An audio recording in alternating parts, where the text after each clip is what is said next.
Flower arrangements, wedding dresses, cakes, and venues are all features of a wedding. One venue in particular, Robert Carr Chapel, was nominated as the best ceremony venue in the Dallas-Fort Worth area. It was very special for us.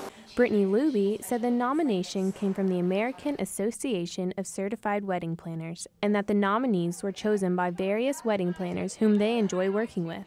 I have a lot of staff, and so the nomination is a testament to just the hard work and motivation I think that they all have to put on really good weddings here. Luby said Robert Carr's long aisle draws a lot of couples to the chapel to host their weddings because brides can experience the traditional long walk down the aisle with their fathers.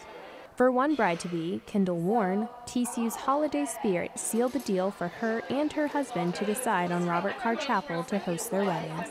We're getting married in the winter time, so everything's going to be lit up through TCU campus, and we just thought this met our needs and was a perfect place for a winter wedding. Robert Carr Chapel has been hosting weddings for nearly 6 decades, and with occupancy set at about 300 people, Luby said that this is the perfect place for both small and large parties to host weddings. I'm Cress Bateman, TCU News Now.